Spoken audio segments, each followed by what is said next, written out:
Hello friends, welcome to your channel MPRM। आशा करती हूँ कि आप सभी स्वस्थ होंगे, निरंतर अपने एग्जाम की तैयारी कर रहे होंगे। हम पढ़ रहे थे राजनीति शास्त्र से UGC नेट के प्रीवियस ईयर क्वेश्चन से। चलिए स्टार्ट करते हैं। इसको हम कंप्लीट करेंगे यूथ कॉम्पिटिटिव टाइम्स की बुक से। यदि फ्रेंड्स आप हमारे चैनल पर नए हैं, अभी तक चैनल सब्सक्राइब नहीं किया है तो वीडियो को लाइक कीजिए, कमेंट कीजिए, चैनल को सब्सक्राइब कीजिए और अपने प्यारे प्यारे फ्रेंड्स के साथ वीडियो को शेयर कीजिए। चलिए स्टार्ट करते हैं। पहला क्वेश्चन है हमारा, कालक्रम अनुसार इनको व्यवस्थित करना है। जो ऑप्शन दिए गए हैं, सबसे पहले आते हैं हमारे, देखो सबसे पहले हुई थी रूसो सोशल कॉन्ट्रैक्ट आया था। ये कौन सी पेन की इंक है भाई? ओके, अपन इसको कलर चेंज कर लेते हैं। ओके, पहले आया था रूसो का सोशल कॉन्ट्रैक्ट पुस्तक आई। उसके बाद वेन और RS Peter social principle and democratic state आया सेकंड नंबर पर। थर्ड पर आती है John Rawls a theory of justice, third number पर। और फोर्थ पे आती है Susan Moller Okin justice gender and family, ये फोर्थ नंबर पर आई थी। सही आंसर हो जाएगा इसका ए। रूसो द्वारा रचित पुस्तक का नाम है सोशल कॉन्ट्रैक्ट, जो कि 1762 में आई थी। नेक्स्ट आती है वेन और RS पीटर की पुस्तक social principle and democratic state, जो कि 1959 में लिखी गई थी। नेक्स्ट आती है जॉन रॉल्स, इनके द्वारा पुस्तक लिखी गई है द थ्योरी ऑफ जस्टिस, जो कि 1971 में लिखी गई थी। और आते हैं सुशान मूरल ऑकिन की पुस्तक जस्टिस जेंडर एंड फैमिली, जो कि 1989 में आई थी। नेक्स्ट दिए गए हैं निम्नलिखित में से कौन से कथन कश्मीर को लेकर भारत और पाक संबंध के बारे में सही है? तो भारत और पाकिस्तान के बारे में बताना है, कश्मीर के बारे में। पहला ऑप्शन कहता है सुरक्षा परिषद ने वर्ष 1948 में पहली बार जम्मू कश्मीर के मुद्दे पर चर्चा की थी, तो पहला सही हो जाएगा। दूसरा, AB वाजपेयी और परवेज मुशर्रफ के बीच में वर्ष 2004 में इस्लामाबाद में एक शिखर सम्मेलन हुआ था, तो ये भी सही हो जाएगा, दोनों सही हैं।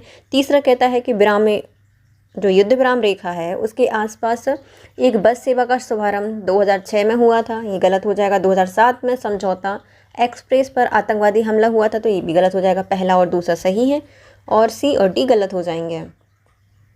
चलिए हम देखते हैं। भारत और पाकिस्तान के संबंध में दो कथन सही हैं। भारत और पाकिस्तान के मध्य कश्मीर पर अधिकार को लेकर विवाद उत्पन्न हुआ, जिसका तत्कालीन प्रधानमंत्री जो हमारे नेहरू जी हैं, उन्होंने शांतिपूर्ण समाधान ढूंढने के लिए UNO की मध्यस्थता स्वीकार की तथा इस मुद्दे पर सुरक्षा परिषद ने 1948 में पहली बार चर्चा की थी। नेक्स्ट आता है भारतीय प्रधानमंत्री AB वाजपेयी ने भारत और पाकिस्तान के मध्य संबंधों में सुधार करने के लिए कई महत्वपूर्ण कार्य किए। बस कूटनीति की दोनों देशों के मध्य उत्पन्न तनाव कम करने में अहम भूमिका में योगदान दिया। वाजपेयी और परवेज मुशर्रफ के बीच वर्ष 2004 में इस्लामाबाद में एक शिखर सम्मेलन हुआ था।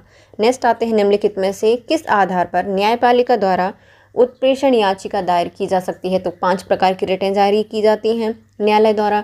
तो जो उत्प्रेषण याचिका है वो कब जारी की जाती है? जब क्षेत्राधिकार की कमी हो और दूसरा क्षेत्राधिकार की अधिकता हो, तो तब भी जो उत्प्रेषण है उसको जारी किया जाता है।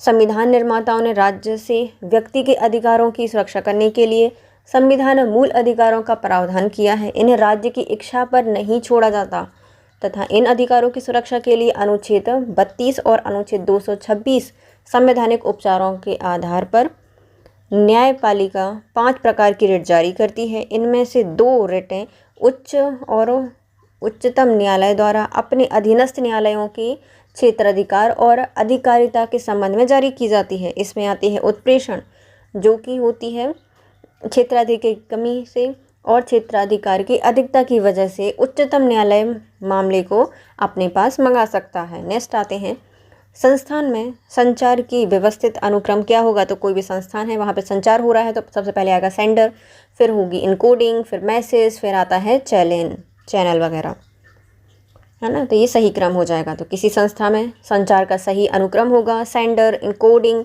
मैसेज, चैनल, फिर डिकोडिंग होगी, फिर रिसीवर होगा, फिर फीडबैक मिलेगा। तो शोर संचार में आने वाली बाधाओं में से एक माना जाता है।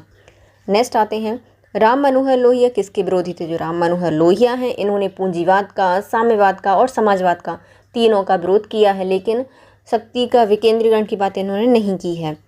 राम मनोहर लोहिया मतलब विरोध नहीं किया था। लोकतांत्रिक समाजवादी थे, अतः लोकतांत्रिक होने के नाते वे साम्यवाद के विरोधी, समाजवादी होने के नाते पूंजीवाद के कभी भी समर्थन नहीं किया है। लोहिया के अनुसार मार्क्स के इतिहास की भौतिकवादी व्यवस्था भारतीय समाज के लिए उपयुक्त नहीं है।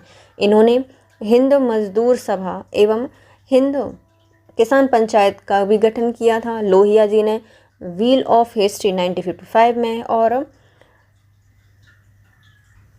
मार्क्सिज्म, गांधीज्म और सोशलिज्म इसको 1963 में पुस्तक लिखी गई थी। नेक्स्ट आते निम्नलिखित में से कौन सी महिलाओं की समानता संबंधी तर्क है? तो महिलाओं की समानता संबंधी तर्क के अंतर्गत आते हैं पुरुष की तुलना में महिलाओं की निम्नता समाज द्वारा बनाई गई है जो विधिक रूप से न्यायोचित नहीं है। तो पहला सही हो जाएगा। दूसरा, मुक्ति एवं समानता के सिद्धांत महिलाओं की स्थिति पर लागू ना होना विरोधाभासी है। तो ये भी सही हो जाएगा, दोनों ही सही हैं। महिला प्राकृतिक रूप से पुरुषों से भिन्न है, ये समानता के अंतर्गत नहीं आता।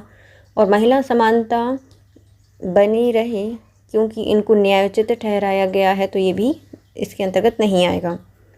महिलाओं की समानता संबंधी तर्क हो जाते हैं पुरुषों की तुलना में महिलाओं की निम्नता समाज द्वारा बनाई गई है जो विधिक पूर्व से न्यायोचित नहीं है। नारीवाद के अनुसार जेंडर एक सांस्कृतिक संकल्पना है जिसमें समाज द्वारा महिला और पुरुष के लिए अलग अलग भूमिकाएं निर्धारित की गई हैं। साइमन द बुआ का मानना है कि महिला पैदा नहीं होती बल्कि बनाई जाती हैं। नेक्स्ट आते हैं मुक्ति एवं समानता के सिद्धांत महिलाओं की स्थिति पर लागू होना विरोधाभासी है।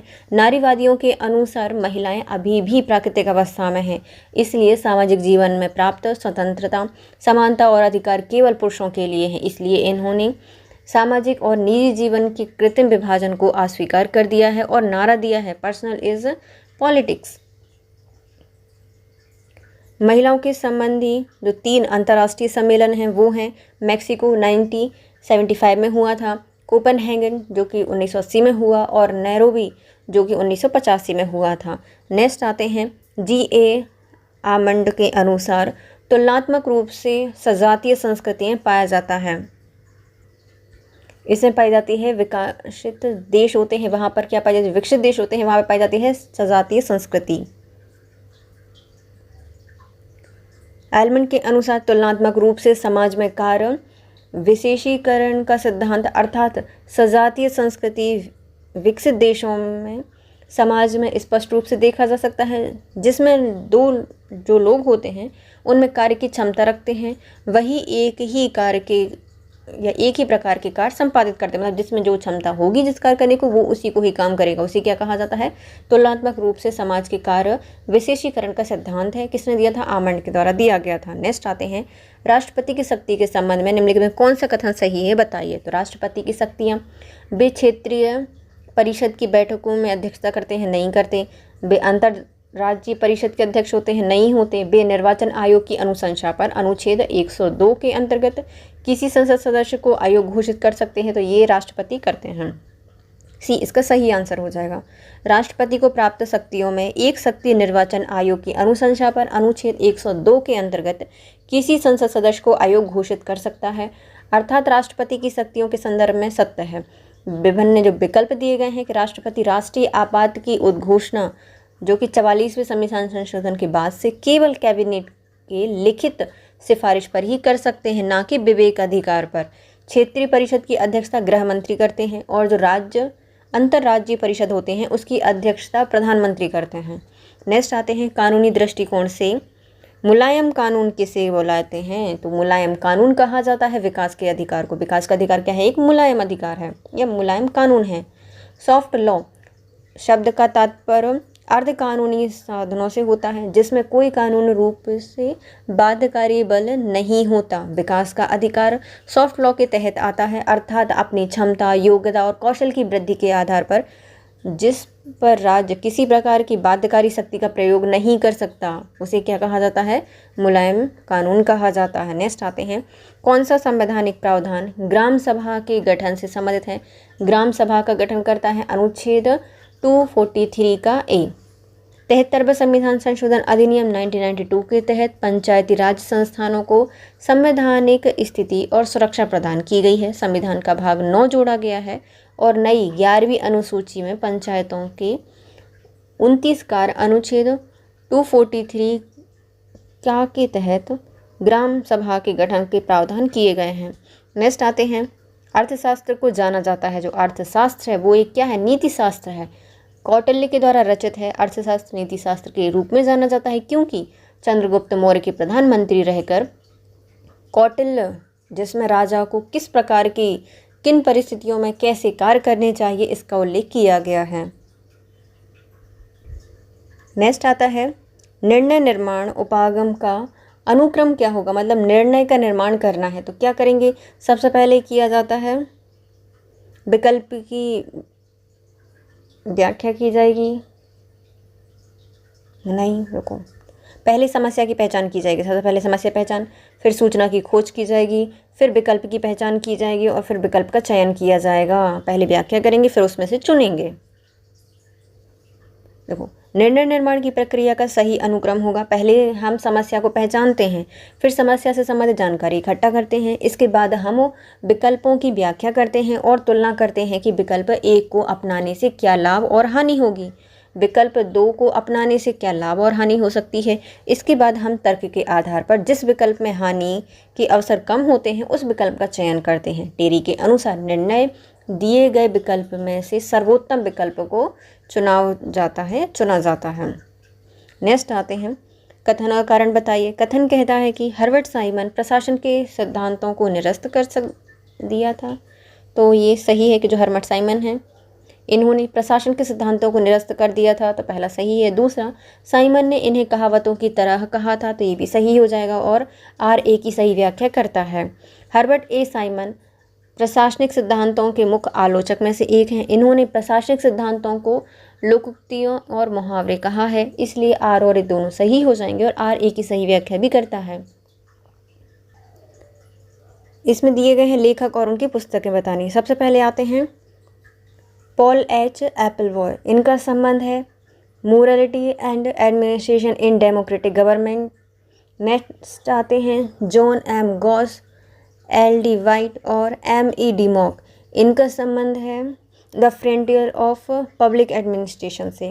नेक्स्ट आते हैं W.F. ब्लोबी, इनका संबंध है प्रिंसिपल ऑफ पब्लिक एडमिनिस्ट्रेशन से।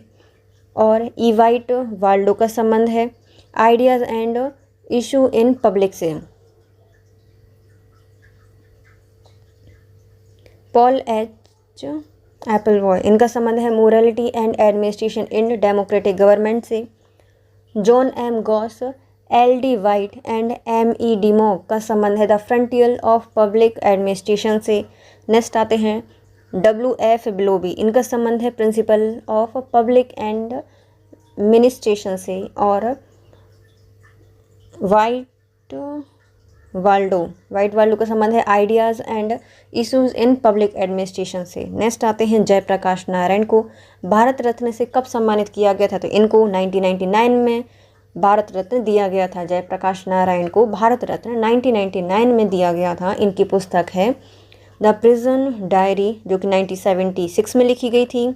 अ plea for reconstruction of Indian polity 1959, toward total revolutions 1978, socialism, Sarvodaya and democracy 1964 में लिखी गई हैं। नेक्स्ट आते हैं निम्नलिखित में से कौन सा युग्म सही ढंग से सम्मिलित है, बताइए। सबसे पहले आते हैं जॉन रॉल्स, इनका संबंध है समतावाद से, सही हो जाएगा। प्लेटो ने आदर्शवाद दिया है, तो ये भी सही है, दोनों ही सही हो जाएंगे, ए और बी सही हैं। सही ढंग से सम्मिलित हैं जॉन रॉल्स का समतावादी है सिद्धांत, प्लेटो ने आदर्शवादी सिद्धांत दिया है।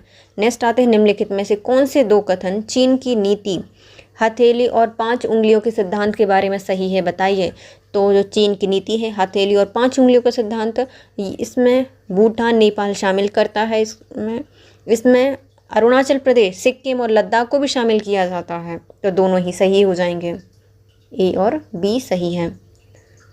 चीन की हमेशा विस्तारवादी नीति रही है, इसमें वह अपने पड़ोसी देशों से सीमा संबंधी विवाद रहते हैं। इसके लिए उसने हथेली और 5 उंगलियों के सिद्धांत के तहत हथेली अर्थात तिब्बत है, जिसमें 5 उंगली, जिसमें भूटान, नेपाल, अरुणाचल प्रदेश, सिक्किम और लद्दाख है। इसकी मांग समय समय पर वह दोहराता रहा है। भारत में सम्मिलित इन राज्यों को अपने नक्शे में दिखाता है। इसका बड़ा भारत कड़ा विरोध करता है और चीन इन प्रदेशों के नागरिकों को नत्थी वीज़ा भी प्रदान करता है। नेक्स्ट आते हैं आतंकवाद के संबंध में। सूची 1 को सूची 2 से मिलाइए। सबसे पहले आता है विमान में किए गए अपराध और कतिपय अन्य कृत्य संबंधी कन्वेंशन टोक्यो में हुआ था 1963 में। नेक्स्ट आते हैं नागर विमान की सुरक्षा के विरुद्ध विधि विरुद्ध कार्य निरोध संबंधी कन्वेंशन या मॉन्ट्रियल हुआ था 1971 में। नेक्स्ट आते हैं आतंकवादी गोलाबारी निरोध संबंधी अंतर्राष्ट्रीय कन्वेंशन 1997 में हुए थे और आतंकवाद के वित्त पोषण निरोध संबंधी अंतर्राष्ट्रीय कन्वेंशन ये हुए थे 1999 में। विमान में किए गए अपराध और कतिपय अन्य कृत्य संबंधी कन्वेंशन टोक्यो में 1963 में हुआ था। नेक्स्ट आता है नागर विमान की सुरक्षा के विरुद्ध विधि विरुद्ध कार्य निरोध संबंधी कन्वेंशन मॉन्ट्रियल जो कि 1971 में हुआ था। आतंकवादी गोलाबारी निरोध अंतर्राष्ट्रीय कन्वेंशन 1997 में हुआ था और आतंकवाद के वित्त पोषण निरोधी संबंधी अंतर्राष्ट्रीय कन्वेंशन इसको आयोजित किया गया था 1999 में। नेक्स्ट आते हैं उदारीकरण के सकारात्मक प्रभाव बताइए। जो उदारीकरण है इसमें सकारात्मक है विदेशी निवेश, बढ़ा हुआ उत्पादन और प्रौद्योगिकी उन्नति। ये क्या होते हैं उदारीकरण के सकारात्मक प्रभाव हैं। उदारीकरण के सकारात्मक प्रभाव के कारण ही वैश्वीकरण का जन्म हुआ है। विश्व मुक्त व्यापार को प्रोत्साहन करने के लिए और प्रशुल्कों को कम करने के लिए एक समान समझौता हुआ है। अंततः WTO की स्थापना हुई। इसमें विदेशी निवेश, एक राष्ट्र अन्य राष्ट्रों पर लगने वाला एवं वैश्वीकरण से सीमाएं कमज़ोर हुई, उत्पादन में वृद्धि हुई और प्रौद्योगिकी का उन्नयन भी हुआ। नेक्स्ट आते हैं निम्नलिखित जो अभिकथन है इनमें से कौन सा गलत है बताइए। पहला कथन है कि वैश्वीकरण का तात्पर्य अर्थव्यवस्था का अंतर्राष्ट्रीयकरण है, तो पहला सही हो जाएगा। दूसरा वैश्वीकरण बाजार अर्थव्यवस्था पर बल देता है, ये भी सही है। वैश्वीकरण अर्थव्यवस्था की निगरानी के लिए अंतर्राष्ट्रीय संस्थानों को बढ़ावा देता है, तो ये भी सही है। वैश्वीकरण संकीर्ण संस्कृति को बढ़ावा देता है, तो ये गलत हो जाएगा, डी गलत है, ए बी सी सही हो जाएंगे। दिए गए विकल्प में डी गलत हो जाएगा कि वैश्वीकरण संकीर्ण संस्कृति को बढ़ावा देता है। अन्य सभी कथन वैश्वीकरण के संदर्भ में सत्य हैं। नेक्स्ट आता है विश्व व्यापार संगठन के संबंध में निम्नलिखित कथनों में से अभिकथन सही बताइए। तो सबसे पहले आएगा यह एकमात्र अंतर्राष्ट्रीय संगठन है जो कि राष्ट्रों के बीच विश्व व्यापार नियमों से संबंधित है, तो पहला सही हो जाएगा। दूसरा इसका मुख्यालय जिनेवा में है, तो ये भी सही हो जाएगा और ये गलत हो जाएंगे सारे। वर्ष 1994 में मराकेश समझौते के द्वारा 123 देशों में समझौते पर हस्ताक्षर किए। 8 वर्षों तक उरुग्वे चक्र की वार्ता के परिणाम स्वरूप उसे 1 जनवरी 1995 में विश्व व्यापार संगठन के रूप में परिणत किया गया। विश्व व्यापार संगठन का मुख्यालय जिनेवा स्विट्जरलैंड में है। इसमें लगभग 640 स्टाफ कार्य करता है। नेक्स्ट आते हैं अगन्ना सूत्र किससे संबंधित है। जो अगन्ना सूत्र है इसका संबंध है यह जीवन की उत्पत्ति से संबंधित है और समाज व्यवस्था एवं जाति की उत्पत्ति से संबंधित है। धर्मनिरपेक्षता की बात नहीं करता और 6 मूल वाली नीति का उत्पादन भी बात नहीं करता। पहला और दूसरा सही हो जाएंगे। अगन्ना सूत्र बुद्ध धर्म के दीघ्र निकाय के 34 सूत्रों में से 27वां सूत्र है। अगन्ना सूत्र मुख्यतः जातिगत व्यवस्था, अंधविश्वास और ब्राह्मणवादी व्यवस्था के विरोध में अपने विचार दिए गए हैं और जीवन की उत्पत्ति के बारे में भी बताया गया है। नेक्स्ट आता है कथन और कारण बताइए। कथन कहता है कि भारत और पाकिस्तान में शिमला समझौते पर वर्ष 1972 में हस्ताक्षर हुए थे, तो पहला सही हो जाएगा। दूसरा इस समझौते में कहा गया था कि दोनों देश अपने विवादों को अन्य देशों की मध्यस्थता से सुलझाएंगे, ये गलत हो जाएगा। पहला सही है, दूसरा गलत है। भारत और पाकिस्तान के मध्य शिमला समझौता 9 जुलाई 1972 को संपन्न हुआ था। इसमें भारत की तरफ से श्रीमती इंदिरा गांधी और पाकिस्तान की तरफ से जुल्फ़िकार अली भुट्टो शामिल हुए थे। इसमें यह तय किया गया था कि दोनों देश अपने संघर्ष और विवाद समाप्त करने का प्रयास करेंगे। यह वचन दिया गया था कि उपमहाद्वीप में स्थायी मित्रता के लिए कार्य किया जाएगा और दोनों देश सभी विवादों के शांतिपूर्ण समाधान के लिए सीधी बातचीत या द्विपक्षीय वार्ता करेंगे। नेक्स्ट आते हैं राष्ट्रपति द्वारा अध्यादेश जारी करने की शक्ति भारतीय संविधान के किस अनुच्छेद में दी गई है? तो इनको ये शक्ति दी गई है 123 के तहत, अनुच्छेद 123 में दी गई है अध्यादेश जारी करने की शक्ति। राष्ट्रपति अपनी विधायी शक्ति अनुच्छेद 123 के तहत अध्यादेश जारी करता है तथा दोनों सदन में से किसी एक सदन या दोनों सदनों का सत्रावसान हो गया हो तब अध्यादेश जारी कर सकता है। सदन की बैठक शुरू होने के 6 सप्ताह के भीतर अनुमोदन जारी होता है और अन्यथा अध्यादेश समाप्त हो जाएगा। भारतीय संविधान अधिनियम 1861 के द्वारा वायसराय को अध्यादेश जारी करने की शक्ति प्रदान की गई थी। नेक्स्ट आते हैं निम्नलिखित तिथियों में से किस तिथि को भारत संयुक्त राष्ट्र मानव अधिकार परिषद का सदस्य बन गया था? तो ये बना था 1 जनवरी 2019 को। भारत संयुक्त राष्ट्र मानवाधिकार परिषद का सदस्य 1 जनवरी 2019 को बना था। नेक्स्ट आते हैं नागरिकता के बहुलवादी सिद्धांत का सर्वोत्तम प्रतिपादन कौन है? तो इनके सर्वोत्तम प्रतिपादक माने जाते हैं B.S. टर्नर। मानवता के बहुलवादी सिद्धांतों के सर्वोत्तम प्रतिपादक V.S. टर्नर हैं। इनकी पुस्तक है handbook of citizenship study. Next आते हैं निम्नलिखित संगठन संस्थानों का कालक्रम व्यवस्थित कीजिए। सबसे पहले आते हैं G7 होता है जो कि 1975 में हुआ। चलो हम इनको क्रम से जमा लेते हैं। जो ब्रिक्स डेवलपमेंट बैंक है इसकी स्थापना 2014 में की गई थी। IBSA है इसको 2003 में स्थापित किया गया था और G20 है इसकी स्थापना 1999 में हुई थी। सबसे पहले आता है G7 1975 में, फिर G20 1999 में, फिर IBSA 2003 और ब्रिक्स डेवलपमेंट बैंक 2014 में आया था। G7 1975 में आया, G20 1999 में आया, IBSA 2003 में आया और ब्रिक्स डेवलपमेंट बैंक 15 जुलाई 2014 में आया था। न्यू डेवलपमेंट बैंक इसको कहा जाता है। 2016 से ये कार्य कर रहा है। नेक्स्ट आते हैं राज्यों के गठन को कालक्रम में बताइए। सबसे पहले हमारी स्थापना होती है गुजरात की 1960 में। फिर हम इनको क्रम से जमाते हैं। जो हमारा सिक्किम है इसकी स्थापना 1975 में की गई थी। गोवा की स्थापना 1987 में की गई थी। तेलंगाना अभी बना है 2014 में। तो क्रम इसका हो जाएगा गुजरात 1960, सिक्किम 1975, गोवा 1987 और तेलंगाना 2014। गुजरात 1 मई 1916 को स्थापित किया गया, सिक्किम 16 मई 1975 को, गोवा 30 मई 1987 को और तेलंगाना 2 जून 2014 को स्थापित किया गया था। नेक्स्ट आते हैं वितरणात्मक न्याय मुख्यतः सम्मान और संपदा के वितरण से संबंध है, ऐसा किसने कहा था? ये कहा गया था अरस्तु के द्वारा। जो वितरणात्मक न्याय है मुख्यतः सम्मान और संप्रदा के विवरण से या वितरण से संबंधित है, ये अरस्तु के द्वारा कहा गया था। अरस्तु के अनुसार व्यक्ति का जिस अनुपात में समाज में योगदान होगा उसी अनुपात में उससे पुरस्कार मिलना चाहिए, यह कथन अरस्तु का है। विवरणात्मक न्याय मुख्यतः सम्मान और संपदा के वितरण से संबंधित है। नेक्स्ट आते हैं भारत में पंचायती राज निकायों के लिए निर्वाचन किस संवैधानिक प्रावधान के अधीन किए जाते हैं? तो इसमें जो निर्वाचन होता है वो अनुच्छेद 243 के द्वारा किया जाता है। भारत में पंचायती राज निकायों के लिए निर्वाचन अनुच्छेद 243 के संवैधानिक प्रावधान के अधीन कराए जाते हैं। पंचायतों के चुनाव के लिए राज्य चुनाव आयोग का गठन किया जाता है। इसका कार्य पंचायतों के चुनाव के लिए पंचायत में जो निर्वाचन नामावली है उसको तैयार करना, चुनाव में नियंत्रण करना, चुनाव को उसकी निगरानी करना होता है।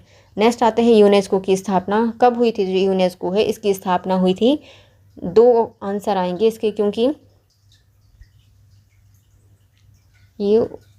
यूनेस्को की स्थापना 16 नवंबर 1945 को हुई थी, परंतु 4 नवंबर 1946 से कार्य करना इसने प्रारंभ कर दिया था।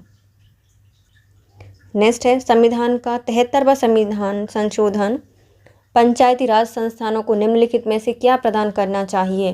तो 73वां संविधान संशोधन है पंचायती राज संस्थानों से संबंधित है। इसमें संवैधानिक दर्जा दिया जाना चाहिए, पंचायतों के लिए वित्तीय स्वायत्तता दी जानी चाहिए और ग्रामीण आबादी के जो वंचित वर्ग हैं उनका सशक्तिकरण किया जाना चाहिए।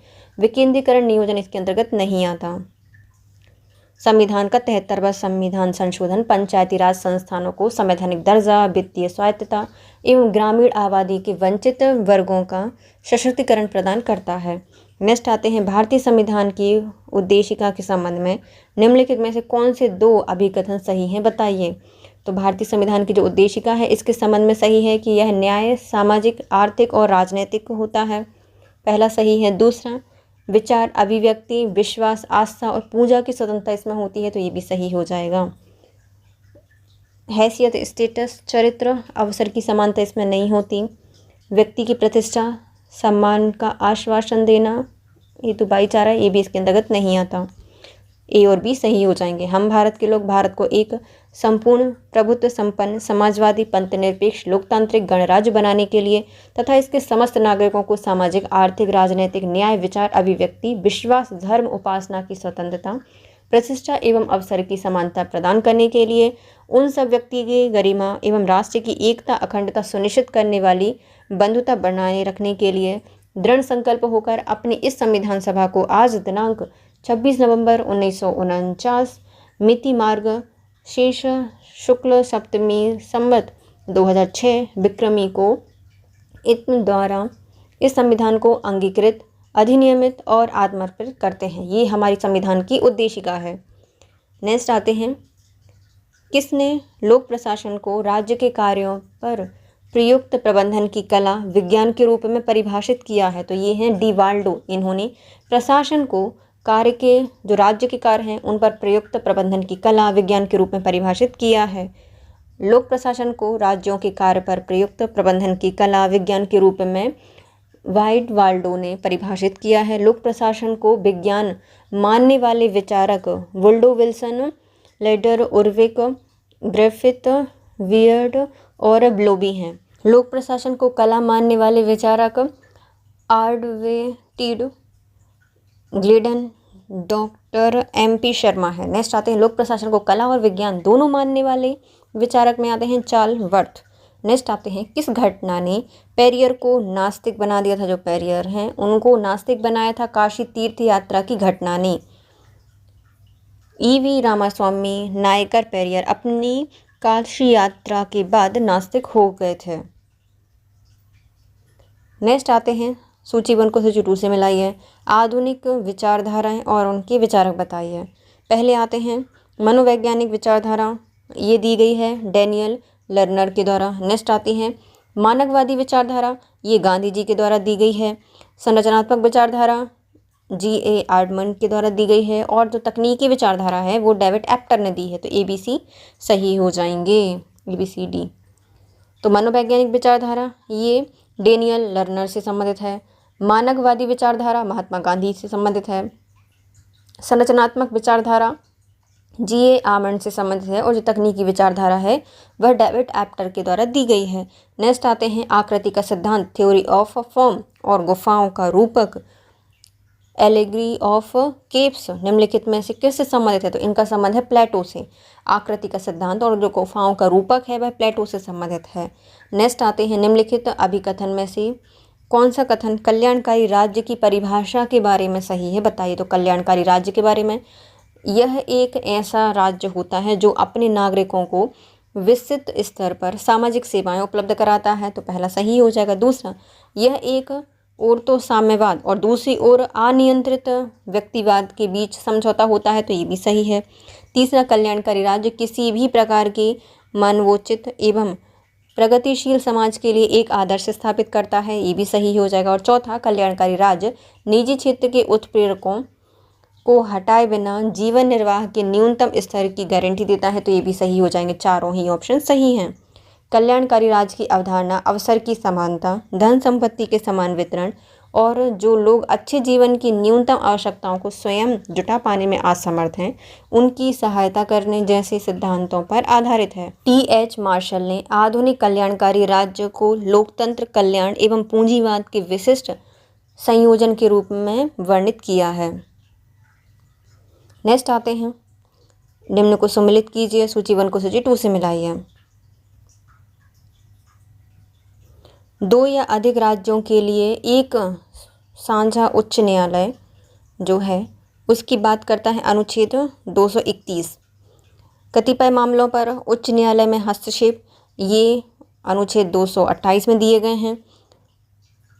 जिला न्यायाधीशों की नियुक्ति अनुच्छेद 233 में दी गई है, और जो उच्च न्यायालय हैं उनके प्रशासनिक व्यय अनुच्छेद 229 के अंतर्गत आते हैं।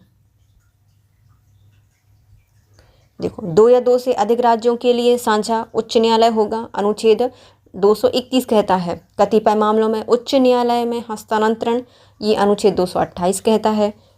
जिला न्यायाधीशों की नियुक्ति 233 के तहत की गई है, और जो उच्च न्यायालय हैं उनके प्रशासनिक व्यय अनुच्छेद 229 के अंतर्गत आते हैं।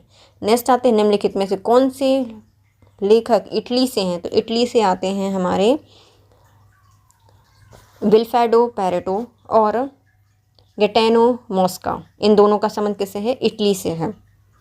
विल्फ्रेडो पेरेटो और गैएटनो मोस्का इटली से संबंधित हैं। पेरेटो की पुस्तक द माइंड एंड सोसाइटी 1916 में लिखी गई थी।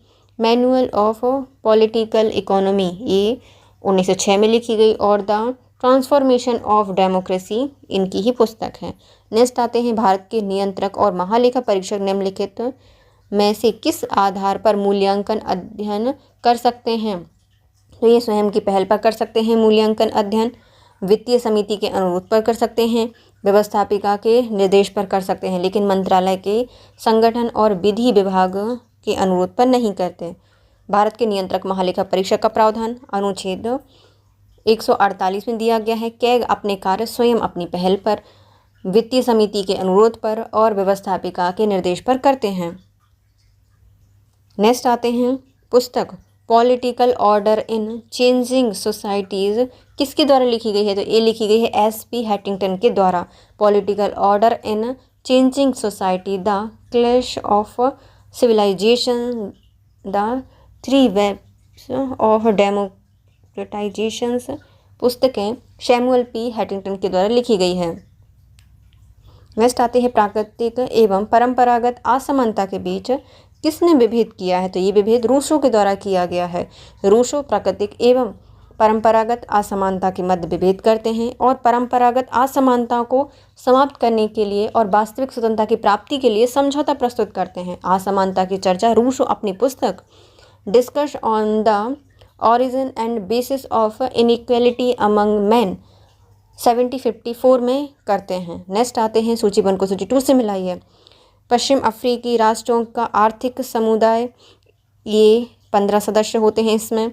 दक्षिण अफ्रीकी विकास समुदाय में 16 सदस्य हैं, और जो केंद्रीय अफ्रीकी राष्ट्र का आर्थिक समुदाय है इसमें 12 सदस्य होते हैं, और जो पूर्वी अफ्रीकी समुदाय है इसमें हुए 6 सदस्य।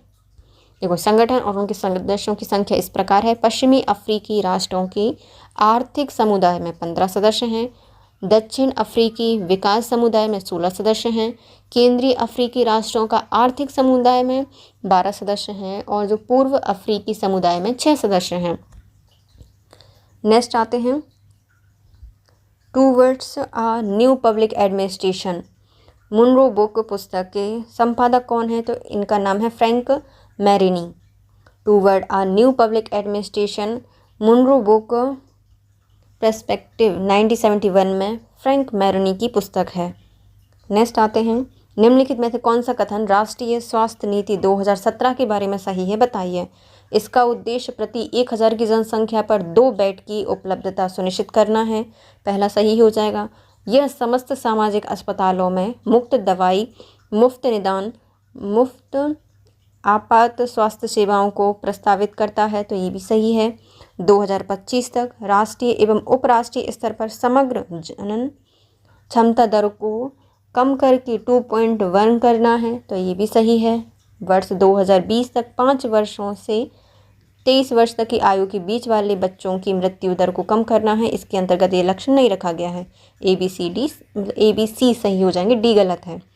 राष्ट्रीय स्वास्थ्य नीति 2017, इसका उद्देश्य प्रति 1000 की जनसंख्या पर 2 बेड की उपलब्धता सुनिश्चित करना है। यह समस्त सार्वजनिक जो अस्पताल हैं इनमें मुफ्त दवाई, मुफ्त निदान, मुफ्त आपात स्वास्थ्य सेवाओं को प्रस्तावित करता है। यह 2025 तक राष्ट्रीय उपराष्ट्रीय स्तर पर समग्र जनन क्षमता दर को कम करके 2.1 करना है।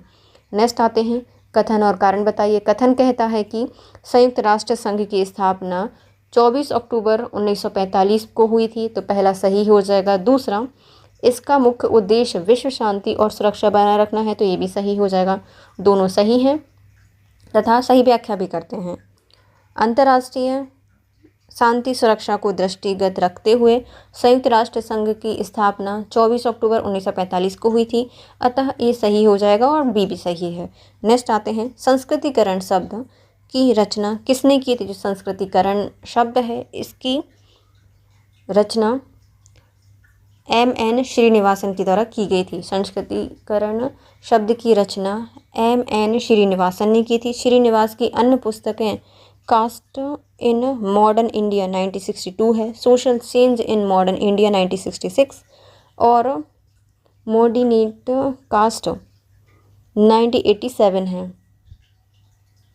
नेक्स्ट आते निम्नलिखित में से कौन से दो अभिकथन विकास के अधिकार के संबंध में सही हैं, बताइए। पहला, विकास के अधिकार की घोषणा पत्र को वर्ष 1986 में साधारण सभा में अंगीकृत किया गया था, तो पहला सही हो जाएगा। दूसरा, यह अनतिक्रम्य मानवाधिकार है, तो ये भी सही हो जाएगा। दोनों सही हैं। इसे 1991 में वियना घोषणा और कार्य योजना में कोई जगह नहीं मिली थी, तो ये गलत हो जाएगा। और 1990 में मानवाधिकारों के आयोग ने इसके कार्यक्रम की निगरानी हेतु एक कार्य समूह की स्थापना की थी, तो ये भी गलत हो जाएगा। पहले दोनों सही हो जाएंगे। विकास का अधिकार अनतिक्रम्य मानवाधिकार आयोग है, यह मानवाधिकार है। विकास के अधिकार की घोषणा पत्र को वर्ष 1986 में साधारण सभा में अंगीकृत किया गया था। नेक्स्ट आते हैं निम्नलिखित में से कौन सा सही नहीं है, बताइए। तो पहला, राष्ट्र एक मनोवैज्ञानिक अवधारणा है, सही है। राज्य एक कानूनी अवधारणा है, ये भी सही है। राष्ट्रवाद राष्ट्र के लिए योगदान है, ये भी सही हो जाएगा। राष्ट्र और राज्य समानार्थी शब्द हैं, ये गलत हो जाएगा। राष्ट्र और राज्य शब्द का प्रयोग प्रायः एक ही प्रयोजन के लिए किया जाता है, जैसे अंतर्राष्ट्रीय संबंधों में एक राष्ट्र के लिए राज्य शब्द का प्रयोग और एक स्वतंत्र रूप से और अपनी विशेष पहचान के लिए राष्ट्र शब्द का प्रयोग होता है। नेक्स्ट आते हैं यूएन की इन संस्थाओं को उनके कालक्रम में व्यवस्थित कीजिए। सबसे पहले हम इनको सन देख लेते हैं। पहले आता है international bank for reconstruction and development, इसकी स्थापना हुई थी 1944 में। फिर आती है मल्टीलेटरल इन्वेस्टमेंट गारंटी एजेंसी, इसकी स्थापना 1988 में हुई। फिर इंटरनेशनल फाइनेंस कॉरपोरेशन, इसकी स्थापना 1956 में हुई थी। और इंटरनेशनल डेवलपमेंट एसोसिएशन, इसकी स्थापना 1960 में हुई थी। सही क्रम क्या है? सबसे पहले आती है हमारी international bank for reconstruction and development 1944 में। उसके बाद आती है इंटरनेशनल फाइनेंस कॉरपोरेशन 1956, फिर इंटरनेशनल डेवलपमेंट एसोसिएशन 1960, फिर आती है मल्टीलेटरल इन्वेस्टमेंट गारंटी एजेंसी 1988। इन संस्थानों की उत्पत्ति, जो international bank for reconstruction and development है, एक अंतर्राष्ट्रीय वित्तीय संस्था है जो कि मध्यम आय वाले विकासशील देशों को ऋण प्रदान करती है। इसकी स्थापना 1944 में की गई थी। इसका मुख्यालय वॉशिंगटन डीसी संयुक्त राष्ट्र अमेरिका में है। नेक्स्ट आता है इंटरनेशनल फाइनेंस कॉरपोरेशन कम विकसित देश हैं, उनमें निजी क्षेत्रों के विकास को प्रोत्साहन करने के लिए निवेश सलाहकार और परिसंपत्ति प्रबंधन सेवाएं प्रदान करता है। यह विश्व बैंक का ग्रुप सदस्य है और इसकी स्थापना 1956 में की गई थी। नेक्स्ट आते हैं इंटरनेशनल डेवलपमेंट एसोसिएशन, इसकी स्थापना 1960 में की गई थी। नेक्स्ट आते हैं मल्टीलेटरल इन्वेस्टमेंट गारंटी एजेंसी, यह एक राजनीतिक जोखिम बीमा और ऋण विधि गारंटी प्रदान करता है। यह गारंटी निवेशकों को विकासशील देशों के राजनीतिक एवं गैर वाणिज्य जोखिम के खिलाफ प्रत्यक्ष विदेशी निवेश की सुरक्षा करने में मदद करता है। इसकी स्थापना 12 अप्रैल 1988 में हुई थी। नेक्स्ट आते हैं निम्नलिखित को कालक्रम में व्यवस्थित कीजिए। देखो, सबसे पहले होती है हमारा जलियांवाला बाग हत्याकांड 1919 में। फिर हंटर कमेटी जलियांवाला बाग हत्याकांड के लिए बनाई गई थी और इसने अपनी रिपोर्ट प्रस्तुत की थी 1920 में। फिर चोरा चोरी हत्याकांड 1922 में होता है। स्वराज पार्टी 1923 में स्थापित किया जाएगा।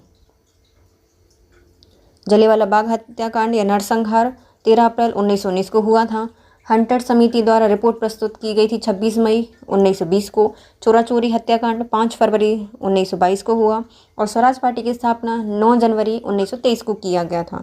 नेक्स्ट आते निम्नलिखित में से कौन सी प्रकार की नीति मूल्यांकन उसके आधारभूत उद्देश्यों की प्राप्ति की सफलता के स्तर को निर्धारित करने पर बल देता है? तो ये करता है कार्यक्रम प्रभाव मूल्यांकन समिति। कार्य प्रभाव मूल्यांकन नीति मूल्यांकन और उनके आधारभूत उद्देश्यों की प्राप्ति की सफलता के स्तर को निर्धारित करने पर बल देता है। नेक्स्ट आते हैं निम्नलिखित में से किसने society for right to drive with dignity का गठन किया है? तो ये हो जाएंगी मीनू मसानी। मीनू मसानी भारत के स्वतंत्र संग्राम के सेनानी, राजनेता, पत्रकार, लेखक और सांसद हैं। Society for right to die with dignity की स्थापना 1981 में मीनू मसानी ने की थी। यह सोसाइटी गरिमापूर्ण स्वैच्छिक एनेस्थीसिया के बारे में बात करती है और गरिमापूर्ण मृत्यु की बात करती है। नेक्स्ट आती हैं कथन में सूचीबद्ध को सूची 2 से मिलानी है। पहले आते हैं थ्योरी और उनके प्रयोगदाता। 2 कारक सिद्धांत 2 फैक्टर थ्योरी दी गई थी हेज़बर्ग के द्वारा।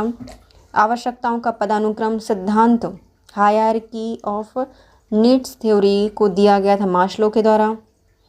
आवश्यकता का सिद्धांत ये मैक्लेलैंड के द्वारा दिया गया था और एक्स वाई का सिद्धांत ये दिया गया है मैकगेगर के द्वारा। 2 कारकों का सिद्धांत हेज़बर्ग के द्वारा दिया गया है। आवश्यकताओं का पदानुक्रम मास्लो ने दिया है। आवश्यकता सिद्धांत ये मैक्लेलैंड के द्वारा दिया गया है और एक्स वाई का सिद्धांत ये मैकगेगर के द्वारा दिया गया है। नेक्स्ट आते हैं गांधी द्वारा स्थापित निम्नलिखित आश्रम और संस्थानों को उनके कालक्रम में व्यवस्थित कीजिए। सबसे पहले इन्होंने फिनिक्स सेटलमेंट बनाया था, फिर टॉलस्टॉय फार्म बनाया था, ये दक्षिण अफ्रीका में बनाए गए थे। फिर इन्होंने कोचराव आश्रम बनाया और फिर सेवाग्राम बनाया था 4th नंबर पर। इन्होंने फिनिक्स सेटलमेंट 1904 में स्थापित किया, टॉलस्टॉय फार्म 1910 में, कोचराव आश्रम 1915 में और सेवाग्राम 1936 में इसकी स्थापना की थी।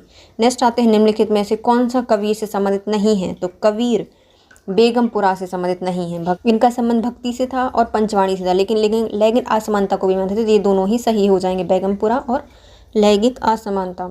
बेगमपुरा कबीर से संबंधित नहीं है।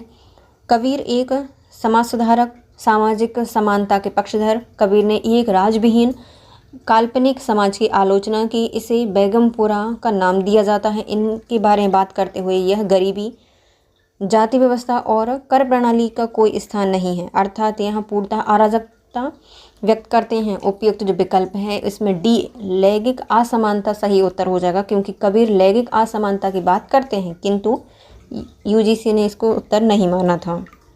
नेक्स्ट आते हैं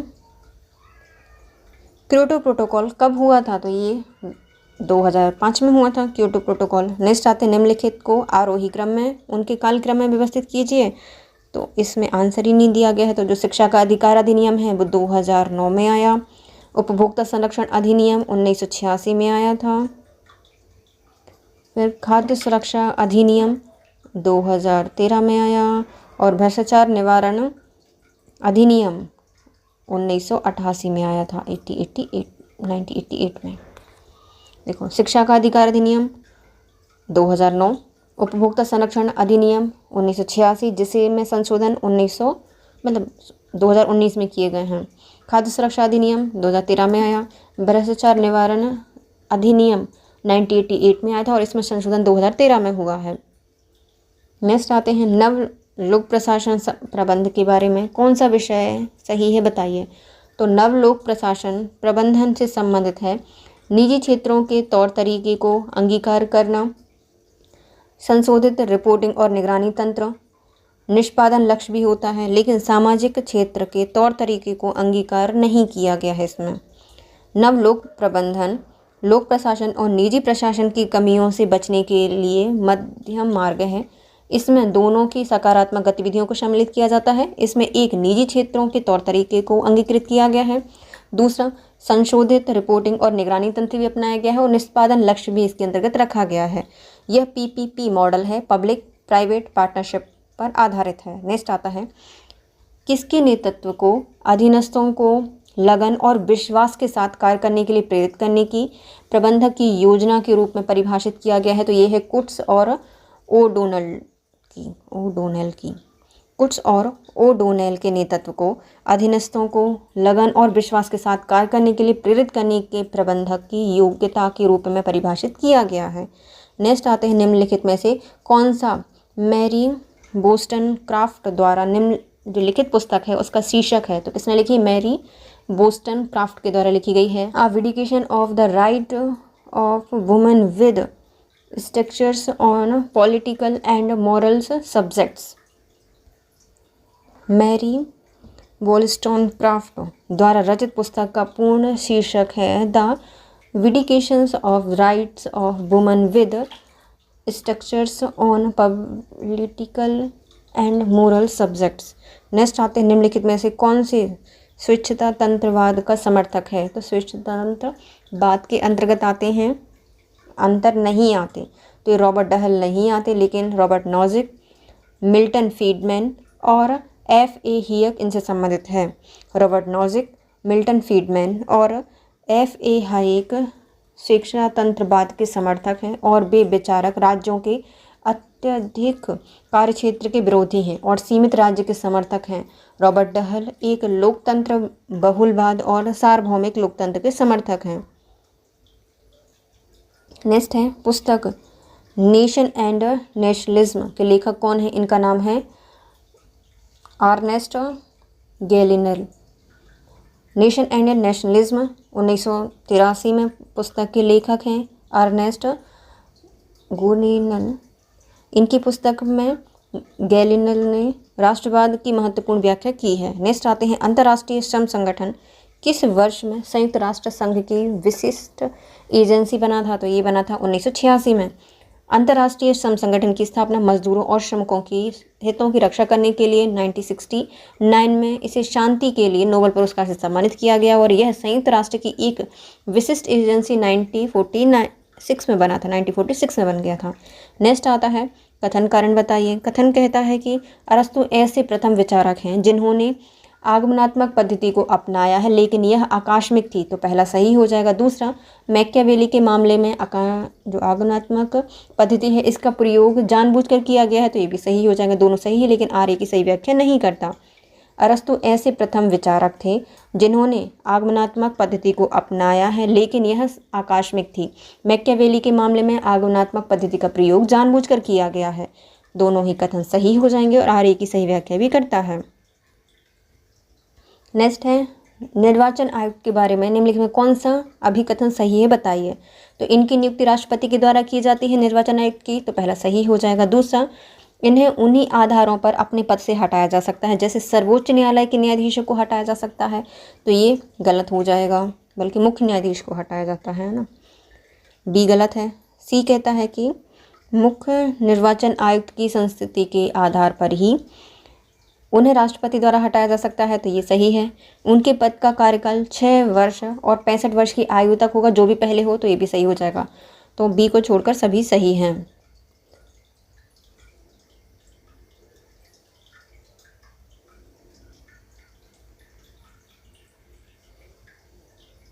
पहले आते हैं, निर्वाचन आयुक्त की नियुक्ति राष्ट्रपति द्वारा की जाती है। उनके पद का कार्यकाल 6 वर्ष या 65 वर्ष की आयु होगा, जो भी पहले हो। निर्वाचन आयुक्त को मुख्य चुनाव आयुक्त की संस्तुति के आधार पर ही उन्हें राष्ट्रपति द्वारा हटाया जा सकता है। अब आता है विकल्प ए, इसमें उन्हीं आधारों पर अपने पद से हटाया जाएगा जिससे मुख्य जो सर्वोच्च न्यायालय के न्यायाधीश हैं उनको हटाया जाएगा। यह प्रावधान केवल भारत के मुख्य निर्वाचन आयुक्त के लिए है, ना कि अन्य के लिए। नेक्स्ट आते हैं, द्वितीय प्रशासनिक सुधार आयोग की निम्नलिखित 4 रिपोर्टों को उनके अपेक्षित क्रम में व्यवस्थित कीजिए। तो जो द्वितीय प्रशासनिक सुधार आयोग है, इन्होंने कुछ रिपोर्टें प्रस्तुत की थी। पहला आता है सूचना का अधिकार। दूसरा, इन्होंने मानव पूंजी को मुक्त करने की बात की थी। तीसरा, संकट प्रबंधन की बात की थी और चौथा, प्रशासन में नैतिकता की बात की थी। ABCD सही आंसर हो जाएगा। द्वितीय प्रशासनिक सुधार आयोग द्वारा प्रशासनिक सुधार के संदर्भ में जो रिपोर्टें प्रस्तुत की गई थी उसका क्रम है सूचना का अधिकार, मानव पूंजी को मुक्त करना, संकट प्रबंधन और शासन की नैतिकता। नेक्स्ट आते हैं रिंग्स ऑफ फ्यूज मॉडल आधारित है। जो रिंग्स ऑफ फ्यूज मॉडल है यह कृषि पर निर्भरता बताता है, राजशाही परिवार का आधिपत्य बताता है और वस्तुओं के विनिमय पर आधारित आर्थिक व्यवस्था को बताता है। F.W. रिंग्स ने अपने संलिप्त प्रिज्मीय विवर्तित मॉडल को अपनी पुस्तक इकोलॉजी ऑफ पब्लिक एडमिनिस्ट्रेशन में प्रस्तुत किया है। इसमें इन्होंने 3 समाजों का वर्णन किया है। विवर्तित समाज के लक्षण हैं जो पारंपरिक कृषि आधारित होगा, शाही परिवार का आधिपत्य होगा और वस्तुओं के विनिमय पर आधारित आर्थिक व्यवस्था होगी। नेक्स्ट आते हैं वंदना शिवा निम्नलिखित में से किस रूप से जानी जाती हैं। जो वंदना शिवा हैं यह पर्यावरण हितैषी, नारीवादी, इको फेमिनिस्ट हैं। इको फेमिनिस्ट वंदना शिवा एक पर्यावरण हितैषी नारीवादी हैं। नेक्स्ट आते हैं सूची 1 को सूची 2 से मिलाइए। पूर्ण वीटो, इसमें क्या होगा? पूर्ण वीटो इसमें दोनों सदनों द्वारा पारित विधेयक को नहीं कहने की शक्ति क्या कहलाती है? पूर्ण वीटो कहलाती है, मतलब मना कर देंगे। फिर आती है सशर्त वीटो, इसमें यदि सदन द्वारा विधेयक को पुनः पारित किया जाता है तो राष्ट्रपति अनुमोदन रोक नहीं सकता। इसे क्या कहा जाता है? शाश्वत वीटो कहा जाता है। नेक्स्ट आती है निलंबित वीटो, इसके अंतर्गत राष्ट्रपति बिना किसी मतलब जो निलंबित वीटो होता है इसमें क्या होता है? जब एक विधेयक को पुनर्विचार के लिए लौटाया जाता है उसे कहा जाता है निलंबित वीटो, मतलब कि जाओ पुनर्विचार कर कर आओ।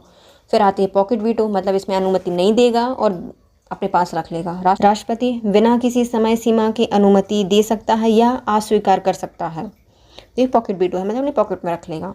देखो पूर्ण वीटो क्या होता है? दोनों सदन द्वारा पारित विधेयक को नहीं कहने की शक्ति पूर्ण वीटो होती है।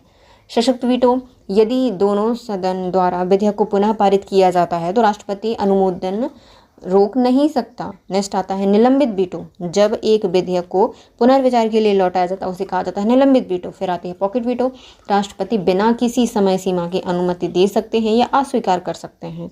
नेक्स्ट आते हैं निम्नलिखित में कौन सा कार्य राजनीतिक दलों का नहीं है? तो राजनीतिक दल सामाजिकरण और भर्ती करते हैं। समाजीकरण और भर्ती हितों की अभिव्यक्ति, हितों के समूहन राजनीतिक कार्यों के हैं, जबकि जो नियम अधिनिर्णय है वह राजनीतिक दलों का कार्य नहीं होता। नेक्स्ट आते हैं निम्नलिखित में कौन से 2 कथन सही हैं बताइए? तो अगस्त काम्टे के अनुसार प्रेक्षण और प्रयोग और तुलना मुख्य विधियां होती हैं, तो पहला सही हो जाएगा। दूसरा वेलेंसली के अनुसार दार्शनिक और ऐतिहासिक विधियां सही विधियां हैं, तो ये भी सही हो जाएगा, पहला और दूसरा सही है। काम्टे के अनुसार प्रेक्षण, प्रयोग, तुलना प्रमुख विधियां हैं। वेलेंसली के अनुसार दार्शनिक और ऐतिहासिक विधियां सही विधियां हैं, तो ये भी सही हो जाएगा। नेक्स्ट आते हैं आगमनात्मक विधि को अंगीकृत किए जाने से संबंधित निम्नलिखित में से कौन से 2 विकल्प सही हैं बताइए? तो पहला इसमें मैकियावेली हैं और दूसरा इसमें थॉमस हॉब्स हैं। आगमनात्मक विधि को अरस्तु, मैकियावेली, थॉमस हॉब्स इत्यादि विचारकों ने अपनाया है। अरस्तु ने, मैकियावेली ने, थॉमस हॉब्स के द्वारा अपनाया गया है। नेक्स्ट आते हैं कथन कारण बताइए। कथन कहता है प्लेटो के अनुसार मनुष्यों की आत्मा में 3 घटक होते हैं, विवेक, साहस और शुद्धा, तो पहला गलत हो जाएगा। दूसरा राज्य व्यक्ति का विराट रूप है, तो ये भी सही हो जाएगा, पहला गलत है दूसरा सही है। उपयुक्त प्रश्न में ए सही है, अर्थात ये दोनों ये गलत हो जाएगा। सही होना चाहिए था लेकिन आयोग ने इसका आंसर डी माना है। नेक्स्ट आता है निम्नलिखित में से किसने अपने न्याय सिद्धांतों की उपयोगितावाद की निंदा की है? तो न्याय सिद्धांतों में जो उपयोगितावाद है इसकी निंदा की गई है रॉल्स के द्वारा। रॉल्स ने अपनी पुस्तक आ थ्योरी ऑफ जस्टिस में अपने न्याय सिद्धांत की व्याख्या की है। इसमें इन्होंने वेंथम के अधिकतम व्यक्तियों के अधिकतम सुख सिद्धांत की आलोचना करते हुए कहा है कि अधिकतम व्यक्तियों को अधिकतम सुख में किसी के अधिकारों के उल्लंघन को स्वीकार किया गया है, अर्थात यदि एक व्यक्ति के अधिकारों के उल्लंघन से अधिकतम व्यक्तियों को सुख मिलता है तो यह उचित है, जबकि रॉल्स ने वंचित व्यक्तियों को अधिकतम सुख सुविधाएं देने की बात कही है। नेक्स्ट आते हैं भारत सरकार ने किस वर्ष में स्वामी विवेकानंद के जन्म दिवस को राष्ट्रीय युवा दिवस के रूप में मनाने का निर्णय लिया है? तो ये लिया गया था 1984 में। भारत सरकार ने वर्ष 1984 में स्वामी विवेकानंद के जन्म दिवस को राष्ट्रीय युवा दिवस के रूप में मनाने का निर्णय लिया था। 1985 से 12 जनवरी को राष्ट्रीय युवा दिवस मनाया जाता है। नेक्स्ट आते हैं, निम्नलिखित में से कौन से दो सही हो जाएंगे बताइए। तो पहला, प्लेटो ने अधिकारों की तुलना में कर्तव्य पर अधिक बल दिया है, तो पहला सही हो जाएगा। दूसरा, इनका आदर्श राज्य केवल एक विचार था, ना कि वास्तविकता, तो ये भी सही हो जाएगी, दोनों सही हैं। प्लेटो अपने प्रसिद्ध ग्रंथ रिपब्लिक में अपने आदर्श राज्यों को प्रस्तुत करते हैं और अपने वास्तविक राज्य को अपनी पुस्तक लॉज में प्रस्तुत करते हैं। इसमें कानून को सर्वोच्च स्थान दिया गया है। वही रिपब्लिक में दार्शनिक शासक को प्लेटो के अनुसार न्याय प्रत्येक व्यक्ति द्वारा या प्रत्येक द्वारा अपने कर्तव्यों का पालन करना और दूसरे के कार्यों में हस्तक्षेप न करना, अर्थात अधिकारों की तुलना में कर्तव्यों पर जोर देता है। नेक्स्ट आता है, किस वर्ष में रविन्द्रनाथ टैगोर ने जलियांवाला बाग हत्याकांड के नरसंहार के विरोध में नाइटहुड की उपाधि का त्याग कर दिया था। तो ये 1919 में त्याग की गई थी। वर्ष 1919 में जलियांवाला बाग नरसंहार के विरोध में रविन्द्रनाथ टैगोर ने अंग्रेजों द्वारा प्रदत्त अपनी नाइटहुड की उपाधि 1919 में त्याग दी थी। नेक्स्ट आते हैं, सूची 1 को सूची 2 से मिलाइए। पहले दिए गए हैं जयप्रकाश नारायण, इनका संबंध है वाई सोशलिज्म से। फिर आते हैं राम मनोहर लोहिया, इनका संबंध है साल्ट टैक्सेशंस इन इंडिया से। मोहम्मद इकबाल का संबंध है reconstructions of religion thought in इस्लाम। और वर्नी का संबंध है फतवा ए जहांदारी से। देखो, जयप्रकाश नारायण वाई सोशलिज्म 1936 में लिखी गई थी इनके द्वारा। राम मनोहर लोहिया ने सॉल्ट टैक्सेशंस इन इंडिया लिखी है। मोहम्मद इकबाल के द्वारा दी गई है दी reconstructions of religious thought in इस्लाम 1930 में। और बर्नी के द्वारा फतवाए जहांदारी लिखी गई है। नेक्स्ट आते हैं, निम्नलिखित पुस्तकों को उनके प्रकाशन के क्रम में व्यवस्थित कीजिए। सबसे पहले आती है हमारी जो मॉडर्न डेमोक्रेसी है, ये 1921 में आई थी। कॉन्स्टिट्यूशनल गवर्नमेंट एंड डेमोक्रेसी, इसको 2015 में अभी लिखा गया था। Public opinion and people government, इसको 1913 में स्थापित किया गया। और अमेरिकन कॉमनवेल्थ है, इसकी स्थापना 1888 में हुई थी। सबसे पहले आती है हमारी अमेरिकन कॉमनवेल्थ 1888 में। उसके बाद आती है public opinion and people government 1913। फिर कॉन्स्टिट्यूशनल गवर्नमेंट एंड डेमोक्रेसी, ये सबसे लास्ट में आएगी। उसके पहले आती है मॉडर्न डेमोक्रेटीज 1921। और फोर्थ में आती है constitutional government and democracy. The American Commonwealth 1888 में आई। जेम्स वाइस के द्वारा लेखक हैं ये इनके। Public opinion and people government 1913 में प्रकाशन किया गया था। द लॉरेंस लावेल के द्वारा लिखी गई है। मॉडर्न डेमोक्रेसी 1921 में प्रकाशन किया गया था जेम्स वाइस के द्वारा। और कॉन्स्टिट्यूशनल गवर्नमेंट एंड डेमोक्रेसी 12 जनवरी 2015 को लिखी गई कार्ल जे फेडरिक के द्वारा। नेक्स्ट आते हैं, फिर से सूची 1 को सूची 2 से मिलानी है। पहले दिए गए हैं मार्क्स का विसंबंधन सिद्धांत, थ्योरी ऑफ एलिनेशंस, ये संबंधित है economic and philosophy manuscript of 1848 से, मतलब 1844 से। नेक्स्ट आती है विसंबंधन एवं विषयीकरण, इनका संबंध है लॉर्ड लुकाच से। विसंबंधन का समकालीन सिद्धांत एरिक फॉर्म से संबंधित है। और एक आयामी व्यक्ति विकसित औद्योगिक समाज का विचारधारा पर अध्ययन, ये हर्बर्ट मार्क्यूस के द्वारा दिया गया है। मार्क्स का विसंबंधन सिद्धांत इकोनॉमी एंड फिलोसफिक मैन्यूस्क्रिप्ट 1844 में आई थी। नेक्स्ट आते हैं विसंबंधन एवं विषयीकरण, यह जॉर्ज ल्यूकास के द्वारा दिया गया था। विसंबंधन का समकालीन सिद्धांत एरिक फॉर्म ने दिया है। और एक आयामी व्यक्ति विकसित औद्योगिक समाज की विचारधारा पर अध्ययन, ये हर्बर्ट मार्क्यूस के द्वारा दिया गया था। नेक्स्ट है पुस्तक एस्पेक्ट ऑफ पॉलिटिकल डेवलपमेंट, किसके द्वारा लिखी गई है? लुसियन पाई के द्वारा लिखी गई है। Aspect of political development Lucian Pye की रचना है। इसमें समता, क्षमता और विविधीकरण, विभिन्नकरण इसके अंतर्गत आता है। नेक्स्ट आते हैं सूची 1 को सूची 2 से मिलाइए। मैरी वालस्टोनक्राफ्ट, इनका संबंध है vindications of the rights of women से। ग्रामसी का संबंध है दी प्रिजन नोटबुक से। फ्रांस फेनॉन का संबंध है the wretched of the earth से। और जॉन रॉल्स का संबंध है पॉलिटिकल लिबरलिज्म से। मैरी वालस्टोनक्राफ्ट का संबंध है vindications of the right of womens 1792 से संबंधित है। ग्रामसी का संबंध है द प्रिजन नोटबुक 1929 से 1935 में। फ्रांस फेनल, उनका संबंध है द रिचर्ड ऑफ द अर्थ 1961 में। और जॉन रॉल्स का संबंध है पॉलिटिकल लिबरलिज्म, इनका संबंध है 1993 से। नेक्स्ट आते हैं किसने कहा था कि किसी भी राज्य को अपने द्वारा प्रदान किए जाने वाले अधिकारों से जाना जाता है। ये कहा गया था लॉस्की के द्वारा। लॉस्की के अनुसार किसी भी राज्य को उनके द्वारा प्रदान किए जाने वाले अधिकारों से जाना जाता है। लॉस्की के अनुसार अधिकार मानव जीवन की वह परिस्थितियां उनके अभाव में व्यक्ति का पूर्ण विकास संभव नहीं है। नेक्स्ट आते हैं पुस्तक एस्केप फ्रॉम फ्रीडम के लेखक कौन है? तो इनका नाम है Eric Fromm. Escape from freedom पुस्तक के लेखक एरिक फोम है। इनकी पुस्तक मास्क कॉन्सेप्ट ऑफ मैन 1961 में आई थी। नेक्स्ट आते हैं निम्नलिखित स्वतंत्रताओं में से किसका उल्लेख रूजवेल्ट ने नहीं किया है? तो रूजवेल्ट बाकी स्वतंत्रता, बाह्य स्वतंत्रता एवं उपासना की स्वतंत्रता की बात करते हैं, लेकिन शोषण के विरुद्ध स्वतंत्रता की बात नहीं करते।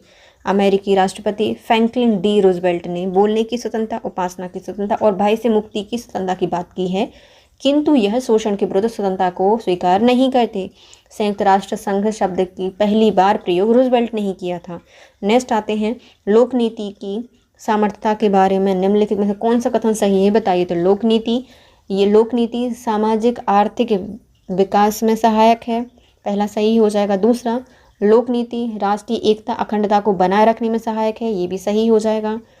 इसका मुख्य उद्देश्य व्यक्तिगत हितों की सेवा और सामाजिक समस्याओं का समाधान करना है, गलत हो जाएगा ये। यह लोक नीति का उद्देश्य समाज को उसकी बेहतरी के लिए संगठित करना है, तो ये सही हो जाएगा। सी को छोड़कर सभी सही हैं। लोक नीति की जो सार्थक संबंधित तत्व हैं उसमें आता है लोक नीति सामाजिक आर्थिक विकास में सहायक है, लोक नीति राष्ट्रीय एकता अखंडता को बनाए रखने में सहायक है, लोक नीति का उद्देश्य समाज को उसकी बेहतरी के लिए संगठित करना है, ये सभी सही हो जाएंगे। नेक्स्ट आते हैं निम्नलिखित राष्ट्रीय जल नीति 2012 को प्रमुख विशेषता बताइए उनकी। राष्ट्रीय जल नीति की विशेषताएं, पहला है जल विनियमन प्राधिकरण की स्थापना करेंगे, जल पुनर्चक्रण और पुनर्उपयोग को प्रोत्साहित किया जाएगा, जल संसाधनों की परियोजनाओं के रखरखाव के लिए सामुदायिक भागीदारी होगी, ये भी सही है, और जल उपयोगकर्ता एसोसिएशन को वैधानिक शक्तियाँ प्रदान की जानी चाहिए, तो ये भी सही हो गया, चारों ही सही हैं।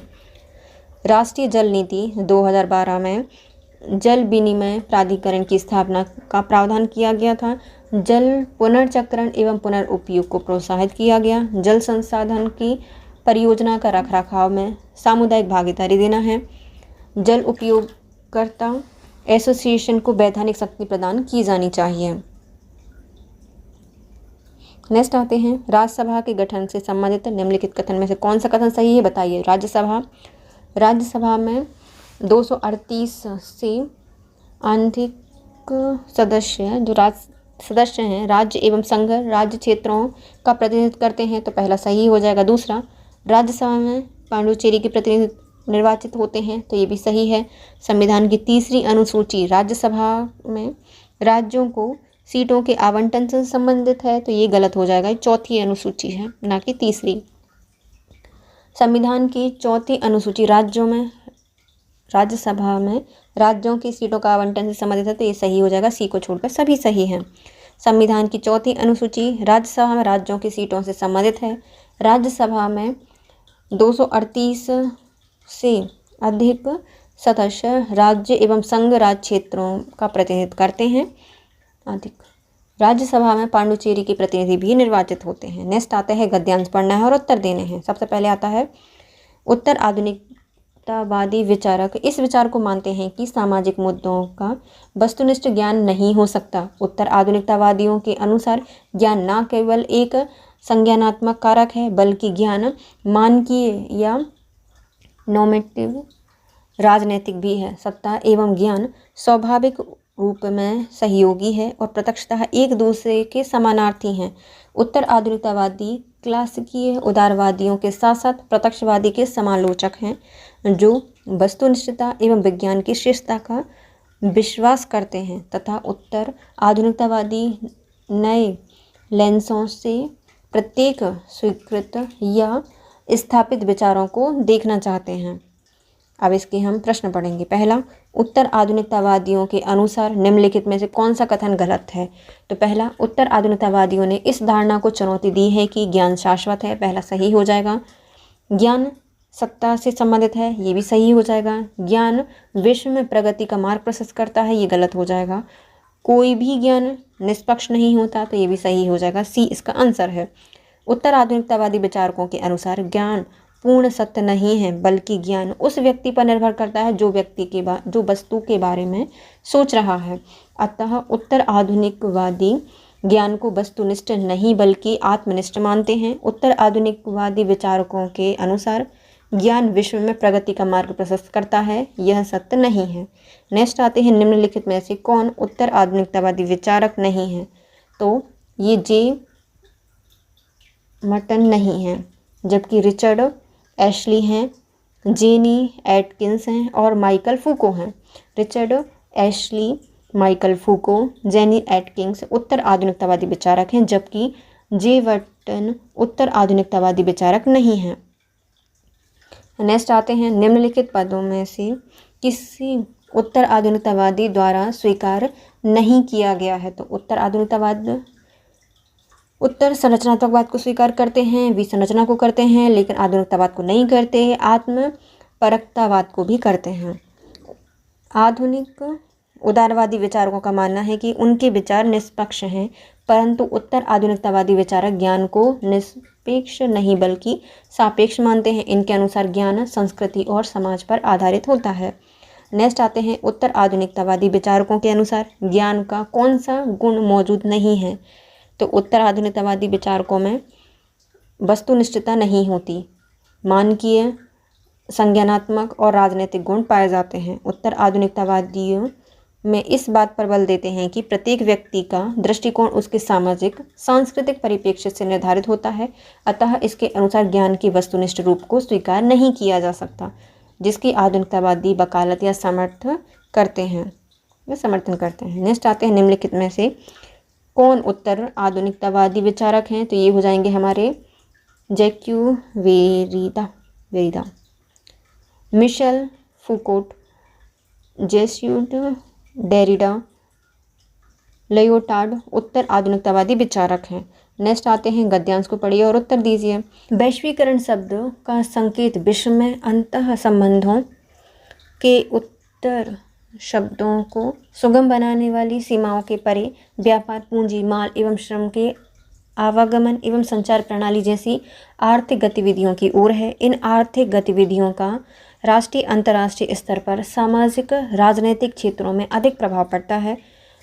गैर राज्य अभिकर्ताओं जैसे बहुराष्ट्रीय निगम, स्वयंसेवी संगठन और अंतः सरकारी संगठनों की उत्तरदा शासित स्थिति में राज्य की संप्रभुता पर प्रश्नवाचक चिन्ह लगा दिया जाता है। समृद्ध देशों को पूंजी, प्रौद्योगिकी, संचार प्रणाली के प्रवाह पर श्रेष्ठ नियंत्रण के कारण लाभ पहुंचता है। एक लाभोन्मुखी वैश्विक बाजार कभी भी विश्व के समस्त लोगों के लाभ के बारे में नहीं सोच सकता। उत्तर दक्षिण विभाजन मिटाया नहीं जा सकता। नेक्स्ट आते हैं इसका क्वेश्चंस। वैश्वीकरण ने निम्नलिखित में से किसको अधिक प्रेरित किया है? तो इन्होंने प्रेरित किया है शहरीकरण को। किसने प्रेरित किया है? शहरीकरण को प्रेरित किया है। वैश्वीकरण वस्तु, सेवा एवं वित्त के मुक्त प्रवाह की प्रक्रिया है। वैश्वीकरण ने शहरीकरण और उपभोक्तावादी संस्कृति का विस्तार किया है। नेक्स्ट आते हैं, निम्नलिखित में से कौन सा सही नहीं है बताइए। राज्य निम्नलिखित में से किसको आकार देने में कमज़ोर हो गया था। तो राज्य आकार देने में कमज़ोर हो गया था। राजस्व संग्रहण में, वैश्वीकरण के नकारात्मक प्रभाव के तहत राज्य के राजस्व संग्रहण कमज़ोर हो गया था। इसमें मुक्त व्यापार को बढ़ावा दिया। इसका परिणाम राज्यों के राजस्व में कमी को पूरा देखा जा सकता है। नेक्स्ट आता है वैश्वीकरण में निम्नलिखित में से कहाँ के देशों को अधिक लाभ पहुँचाया है? तो वैश्वीकरण ने यूरोप और अमेरिका के देशों को अधिक लाभ पहुँचाया है। वालरस्टीन के अनुसार पूंजीवादी व्यवस्था में लाभ का स्थानांतरण अर्धपरिधीय और परिधीय देशों से कोर देशों की ओर होता है। कोर में अधिकांशतः देश यूरोप और अमेरिका से संबंधित हैं। नेक्स्ट आते हैं वैश्वीकरण ने निम्नलिखित में से किसकी मांग को बढ़ावा दिया है? तो वैश्वीकरण ने अहस्तक्षेपीवाद राज्य को बढ़ावा दिया है। ओहमे के अनुसार भूमंडलीकरण एक सीमा विहीन विश्व की कल्पना है जिसमें भौगोलिक बाधाएं अप्रासंगिक हो जाती हैं और लोगों के मध्य देश काल की भिन्नताएं समाप्त हो जाती हैं। वैश्वीकरण ने अहस्तक्षेपवादियों की मांग को बढ़ाया है। नेक्स्ट आते हैं निम्नलिखित में से किसने राज्य संप्रभुता को सीमित नहीं किया है? तो राज्य संप्रभुता को सीमित नहीं किया है, नामनविकारी दबाव समूह ने नहीं किया है, जबकि बहुराष्ट्रीय निगम, अंतः सरकारी संगठन और गैर सरकारी संगठन ने किया है। नामविकारी इकोनॉमिक दबाव समूह राज्य की संप्रभुता को सीमित नहीं करता। इसके साथ ही हमारा आज का वीडियो होता है complete guys. If you like my video please share, subscribe and comment. Thank you so much guys, have a nice day. और यदि आप मुझे कुछ सजेशन देना चाहते हैं वीडियो के बारे में या फिर किसी सब्जेक्ट के बारे में तो प्लीज़ आप मुझे कमेंट कीजिए, मैं कोशिश करूँगी सुधार करने की। Thank you so much guys, have a nice day.